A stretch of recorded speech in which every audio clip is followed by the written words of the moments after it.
কোনো closing thoughts closing thoughts, closing question বলেন। যে ক্লোজিং কোয়েশ্চেন ইজ দিস, যে আমি যেই ডিলেমাতে আছি যে বাংলাদেশের ইউথ করবেটা কি, অর আরেকটু প্রিসাইসলি যদি বলি, করার অনেক কিছুই আছে, বাট যারা কর্মসংস্থান খুঁজতেছে তারা কিভাবে কর্মসংস্থানের জোগাড় করতে পারে এবং এটা করার জন্য কি করতে হবে, এইটার অ্যান্সার আমার কাছে এখনও নাই। অ্যান্ড আমার কাছে মনে হয় এই সিচুয়েশনটা দিনকে দিন আরও খারাপ হবে। আর আমরা রিয়েলাইজও করতেছি না প্রবলি। আমি যেমন আমি তো এখন আমার নিউজ ফিড তো গত বছর থেকে এখন তো, আগে তো নিউজ ফিডে পলিটিক্যাল জিনিসপত্র আসতো না।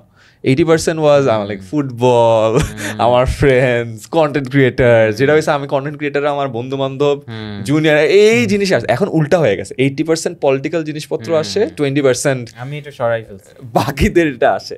তো আমি এখন পলিটিক্যালি অনেক, I wouldn't say aware, but আমি অনেক updated.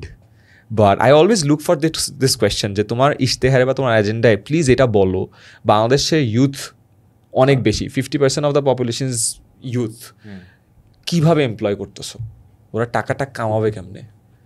This is something that I really want to know, and this is something যেটার আমার 2 বছর আগেও একদম সলিড অ্যান্সার ছিল, এখন আমারও অ্যান্সার নেই, আমিও প্যারা খাই, ড্যাম হবেটা কি?